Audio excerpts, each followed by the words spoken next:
ಓಂ ಸದ್ಗುರುನಾಥ ಶರಣಂ ಜಯ ಜಯ. ಓಂ ಸಚ್ಚಿದಾನಂದ ಶರಣಂ ಜಯ ಜಯ. ಎಲ್ಲರಿಗೂ ನನ್ನ ನಮಸ್ಕಾರಗಳು. ಜ್ಞಾನೇಶ್ವರಿ ಗೀತಾಮೃತ. ಶ್ರೀಕೃಷ್ಣ ಪರಮಾತ್ಮನು ಅರ್ಜುನನಿಗೆ ಜ್ಞಾನೋಪದೇಶವನ್ನು ಮಾಡ್ತಾ ಇದ್ದ. ತಾಯಿಯು ತನ್ನ ಕೈಯಲ್ಲಿರ್ತಕ್ಕಂಥ ಒಂದು ಮುಷ್ಟಿ ಅನ್ನವನ್ನು ಅಥವಾ ಒಂದು ತುತ್ತು ಅನ್ನವನ್ನು ಚೆನ್ನಾಗಿ ಮಿಸುಕಿ ಅದನ್ನು 4-5 ತುತ್ತುಗಳಾಗಿ ಮಗುವಿಗೆ ತಿನ್ನಿಸುವಂತೆ ಅರ್ಥವಾಗದೇ ಇರತಕ್ಕಂಥ, ಕಣ್ಣಿಗೆ ಕಾಣದೇ ಇರತಕ್ಕಂಥ, ರೂಪುನಾಮಗಳಿಲ್ಲದೆ ಇರತಕ್ಕಂಥ, ಕ್ರಿಯೆಗಳು ಇಲ್ಲದೆ ಇರತಕ್ಕಂಥ ಈ ಪರತತ್ವವನ್ನು ಅಥವಾ ಈ ಪರಬ್ರಹ್ಮವನ್ನು ಕುರಿತು, ಈ ಜ್ಞೇಯ ವಸ್ತುವನ್ನು ಕುರಿತು ನಮಗೆ ತಿಳಿಸ್ಕೊಡ್ಲಿಕ್ಕೆ ಜ್ಞಾನಿಯಾದವರು ಏನು ಮಾಡ್ತಾರೆ ಅಂದರೆ ಅದನ್ನು 4 ವಿಭಾಗವಾಗಿ ಮಾಡ್ತಾರೆ. ಕ್ಷೇತ್ರ, ಜ್ಞಾನ, ಜ್ಞೇಯ ಮತ್ತು ಅಜ್ಞಾನ. ಈ ಥರದಲ್ಲಿ 4 ವಿಭಾಗಗಳನ್ನಾಗಿ ಮಾಡಿ ಅವುಗಳನ್ನು ವಿಚಾರ ಮಾಡಿ ತಿಳಿಸ್ಕೊಟ್ಟಾಗ ಆಗ ನಮಗೆ ಈ ಜ್ಞೇಯ ವಸ್ತುವಿನ ಬಗ್ಗೆ ಚೆನ್ನಾಗಿ ತಿಳ್ಕೊಳ್ಳಿಕ್ಕೆ ಸಾಧ್ಯ ಆಗುತ್ತೆ. ಈ ರೀತಿಯಲ್ಲಿ ಅರ್ಜುನ ಹಲವು ಚಿಕ್ಕಗಳ ಮತ್ತು ಹಲವು ಚಿಕ್ಕ ತುತ್ತುಗಳಾಗಿ ತಾಯಿ ತಿನ್ನಿಸುವಂತೆ ನಾನು ಸಹ ನಿನ್ನ ಬುದ್ಧಿಗೆ ಗ್ರಹಿಸಲು ಕಷ್ಟವಾಗದಂತೆ ಒಂದು ಬ್ರಹ್ಮತತ್ವವನ್ನೇ ಕ್ಷೇತ್ರ, ಜ್ಞಾನ, ಜ್ಞೇಯ ಮತ್ತು ಅಜ್ಞಾನವೆಂಬ 4 ವಿಭಾಗ ಮಾಡಿ ತಿಳಿಸಿದನು. ಹೇ ಅರ್ಜುನ, ಈಗಲೂ ಸಹ ಈ ವಿಷಯವು ಚೆನ್ನಾಗಿ ಅರ್ಥವಾಗುವಂತೆ ಮತ್ತೊಂದು ಸಾರಿ ಸ್ಪಷ್ಟಪಡಿಸುವೆನು. ಈಗ ಇಷ್ಟೊತ್ತು ಹೇಳಿದ್ದೀನಲ್ಲಪ್ಪ, ಈಗ ಇನ್ನಷ್ಟು ಚೆನ್ನಾಗಿ ಅರ್ಥ ಆಗುವಂತೆ ಇನ್ನೂ ಸ್ಪಷ್ಟವಾಗಿ ಹೇಳ್ತೀನಿ ಕೇಳು. ಆದರೆ ಈಗ ಆ ಬ್ರಹ್ಮವನ್ನು 4 ವಿಭಾಗವಾಗಿ ಮಾಡುವುದಿಲ್ಲ. ಹಿಂದೆ 4 ವಿಭಾಗ ಮಾಡಿ ನಿನಗೆ ಬ್ರಹ್ಮತತ್ವವನ್ನು ತಿಳಿಸ್ದೆ. ಯಾವುದು? ಕ್ಷೇತ್ರ ಅಂದರೆ ಈ ಶರೀರವನ್ನಾಗಿ, ಜ್ಞಾನವನ್ನಾಗಿ, ಜ್ಞೇಯವನ್ನಾಗಿ ಮತ್ತು ಅಜ್ಞಾನ 4 ಮಾಡಿದೆ ಅಲ್ವಪ್ಪ. ಈಗ ಪುರುಷ ಪ್ರಕೃತಿಗಳೆಂಬ 2 ತತ್ವಗಳಿವೆ. ಈಗ 4ನ್ನೇ 2 ಮಾಡಿ ತೋರಿಸೋದು. ಪುರುಷ ಮತ್ತು ಪ್ರಕೃತಿಗಳೆಂಬ 2 ತತ್ವಗಳಿವೆ. ಈ ವಿಶ್ವದಲ್ಲಿ ಪುರುಷನೇ ಆತ್ಮನು, ಪ್ರಕೃತಿಯೇ ಅನಾತ್ಮವು. ಆತ್ಮವಲ್ಲದ ವಸ್ತು ಅನಾತ್ಮ, ಅದನ್ನು ಪ್ರಕೃತಿ. ಈ ಪ್ರಕೃತಿಯಲ್ಲಿರ್ತಕ್ಕಂಥದ್ದೇನು? ಯಾವಾಗಲೂ ಬದಲಾವಣೆ ಆಗುವುದು. ಬದಲಾವಣೆ ಹೊಂದುತ್ತಾ ಇರೋದೇ ಪ್ರಕೃತಿ ನಿಯಮ. ಜಗತ್ತಿನ ನಿಯಮ ಏನು? ಬದಲಾವಣೆಯನ್ನು ಹೊಂದುತ್ತಾ ಇರೋದು. ಆದರೆ ಆತ್ಮನು, ಪುರುಷನು ಸರ್ವಕಾಲಿಕ ಸತ್ಯ. ಅವನು ಯಾವಾಗಲೂ ಏಕಪ್ರಕಾರವಾಗಿರ್ತಕ್ಕಂಥವನು. ಆದರೆ ಹೇ ಅರ್ಜುನ, ನೀನು ನನಗೆ ಸಮಜೋಡಿಯಾಗಿರುವುದರಿಂದ ನಾನು ಬೇಡಿದೆಲ್ಲವನ್ನು ಅರ್ಪಿಸಲು ಸಿದ್ಧನಾಗಿರುವೆನು. ನೀನು ಏನು ಕೇಳ್ತೀಯ ಕೇಳು ಅರ್ಜುನ, ನಿನಗೆಲ್ಲವನ್ನು ನಾನು ನಿನಗೆ ಹೇಳ್ಕೊಡ್ತೀನಿ. ನಿನ್ನ ಕಿವಿಗಳನ್ನು ನಾನು ಹೇಳುವ ವಚನದಲ್ಲಿ ಲಕ್ಷ್ಯವಿಡುವಂತೆ ಮಾಡು. ಅಂದರೆ ಏಕಾಗ್ರ ಚಿತ್ತದಿಂದ ಕೇಳು. ಹೀಗೆ ಹೇಳಿದ ಜಲಜನಾಭನನಾದ ಶ್ರೀಕೃಷ್ಣನ ಮಾತುಗಳನ್ನು ಕೇಳುತ್ತಲೇ ಅರ್ಜುನನು ಗಡಗಡನೆ ನಡುಗುತ್ತಾ ಪ್ರೇಮಾಶ್ರುಗಳನ್ನು ಸುರಿಸಿದನು. ಅರ್ಜುನನು ರೋಮಾಂಚತೆಯಿಂದ ಮೈಮರೆತ ಸ್ಥಿತಿಯನ್ನು ಕೃಷ್ಣನು ನೋಡಿ ಹರ್ಷಗೊಂಡವನಾಗಿ ಅರ್ಜುನನನ್ನು ಬಿಗಿಯಾಗಿ ಹಿಡಿದು ಪುನಃ ಸಂಭಾಷಣೆ ಮಾಡತೊಡಗಿದನು. ಹೇ ಅರ್ಜುನ, ತತ್ವವೇತ್ತರಾದವರು ಬ್ರಹ್ಮತತ್ವವನ್ನು ಪ್ರಕೃತಿ ಪುರುಷರುಗಳಿಂದ ಒಡಗೂಡಿದವರೆಂದು ಹೇಳುವರು ಮತ್ತು ಇದನ್ನೇ ಸಾಂಖ್ಯವೆಂದು ಕರೆಯುವರು.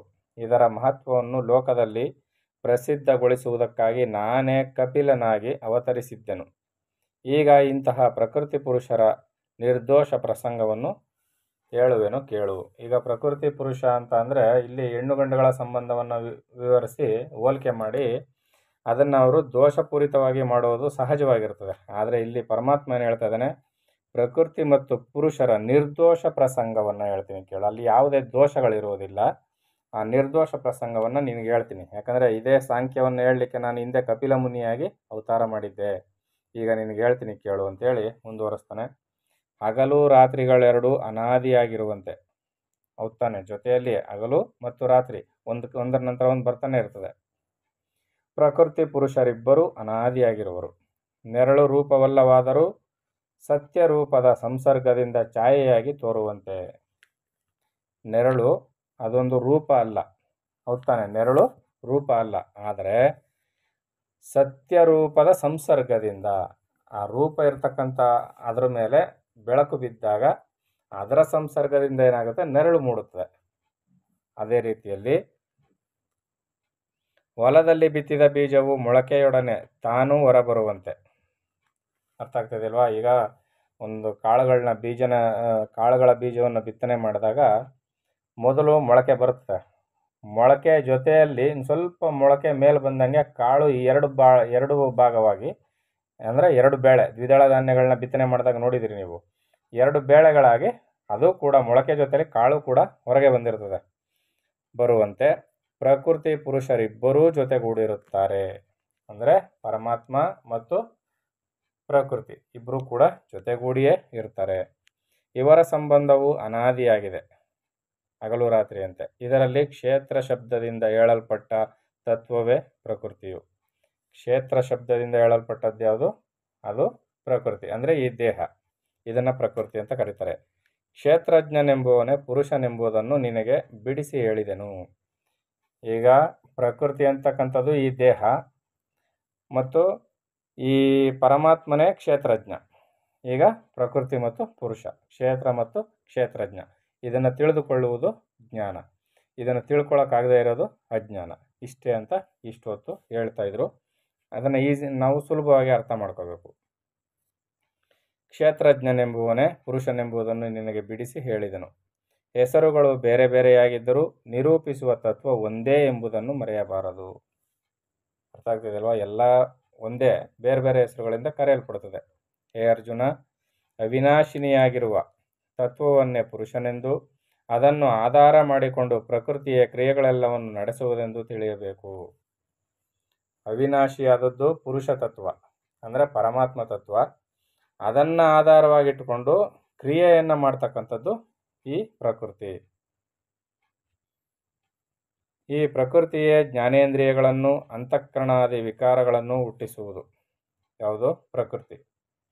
ಈ ದೇಹದ ವಿಕಾರಗಳಿಗೆ ಈ ಪ್ರಕೃತಿಯೇ ಸತ್ವ, ರಜ, ತಮೋ ಗುಣಗಳೆಂಬುದನ್ನು ಹುಟ್ಟಿಸಿ ಅದರಿಂದ ಜಗತ್ತಿನ ಸಮಸ್ತ ಕ್ರಿಯೆಗಳು, ಜನ್ಮಾದಿಗಳು ಉಂಟಾಗುವಂತೆ ಮಾಡಿದೆ. ಅಲ್ಲಿಗೆ ಪರಮಾತ್ಮನ ಆಧಾರದಿಂದ ಒಳಗೊಂಡಂಥ ಈ ಪ್ರಕೃತಿಯು ಜಗತ್ತಾಗಿ ಕಾಣಿಸ್ಕೊಂಡು ಜಗತ್ತಿನ ಸೃಷ್ಟಿ, ಸ್ಥಿತಿ, ಲಯಗಳಿಗೆ ಕಾರಣಕರ್ತವಾಗಿದೆ. ಯಾವುದರ ಜೊತೆಯಲ್ಲಿ, ಯಾವುದರ ಸಂಬಂಧದೊಂದಿಗೆ? 3 ಗುಣಗಳು, ಸತ್ವಗುಣ, ರಜೋಗುಣ, ತಮೋ ಗುಣಗಳ ಜೊತೆಯಲ್ಲಿ ಇದು ಜನ್ಮಾದಿಗಳು ಉಂಟಾಗುವಂತೆ ಮಾಡ್ತಾ ಇದೆ. ಹೇ ಅರ್ಜುನ, ಈ ವ್ಯವಸ್ಥೆಯಲ್ಲಿ ಪ್ರಕೃತಿಯೇ ಎಲ್ಲಕ್ಕೂ ಮೊದಲು ಅಹಂಕಾರದೊಡನೆ ಇಚ್ಛೆಯು ಜನಿಸುವಂತೆ ಮಾಡುವುದು. ಈ ಪ್ರಕೃತಿ ಮೊದಲೇನು ಮಾಡಿಬಿಡ್ತದೆ? ಎಲ್ಲದಕ್ಕೂ ಮೊದಲು ಅಹಂಕಾರದೊಡನೆ ಇಚ್ಛೆಯು ಜನಿಸುವಂತೆ ಮಾಡುವುದು.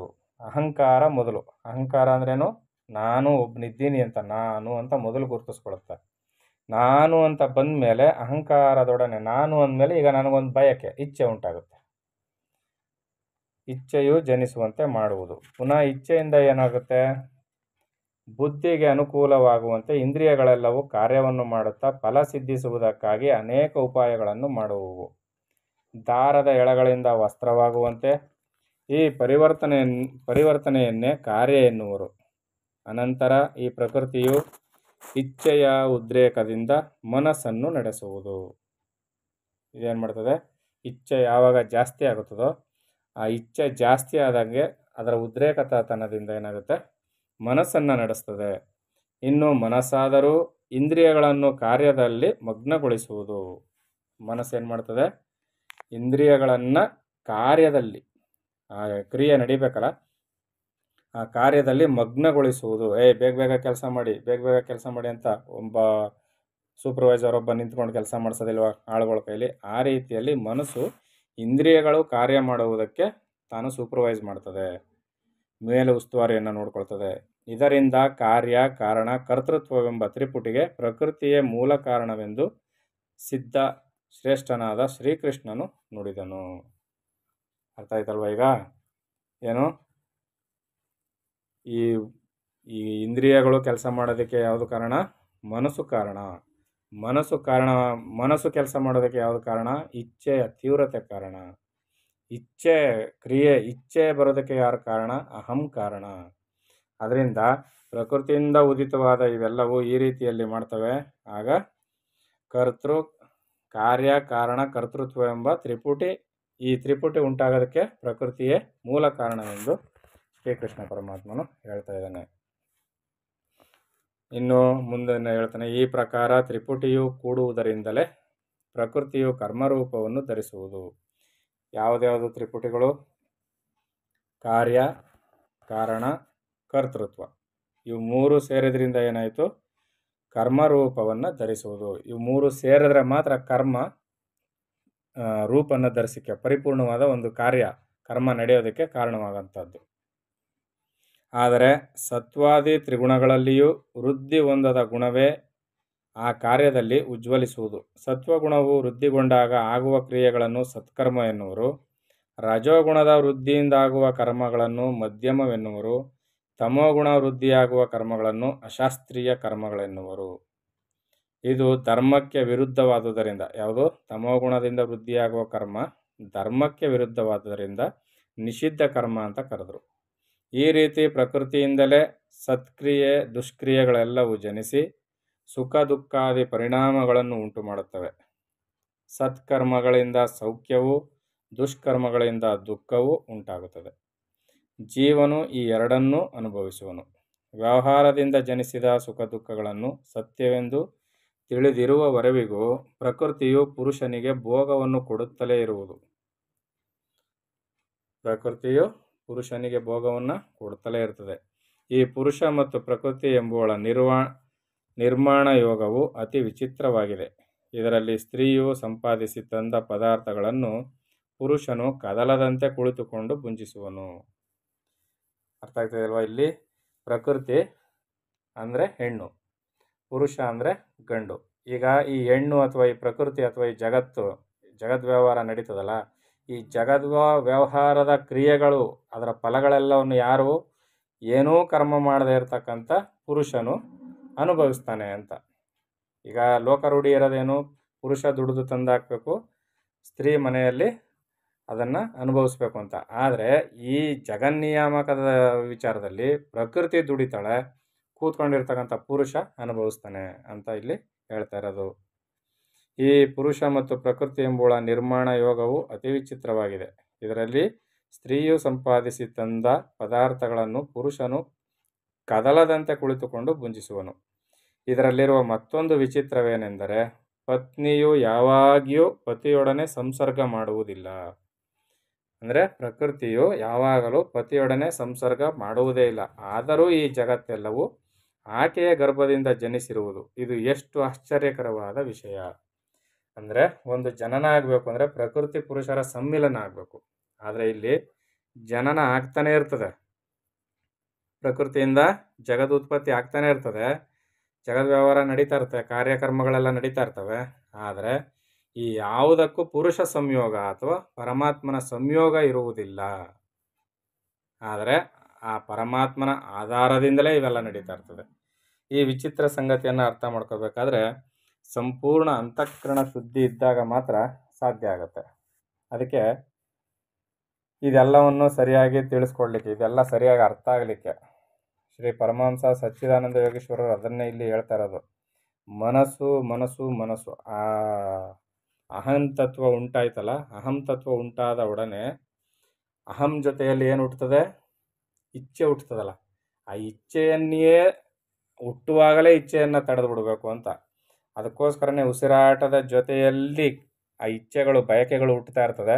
ಬಯಕೆಗಳು ಹುಟ್ಟುವಾಗ ಮೊದಲನೇ ಅಕ್ಷರನೇ ತಡೆದು ಬಿಟ್ರೆ ಬಯಕೆಗಳು ನಿಂತು ಹೋಗುತ್ತೆ ಅನ್ನೋದನ್ನು ಜೀವಬ್ರಹ್ಮೈಕ್ಯ ರಾಜಯೋಗ ಸಾರಾಮೃತದಲ್ಲಿ ಸಾರಿ ಹೇಳಿದ್ದಾರೆ.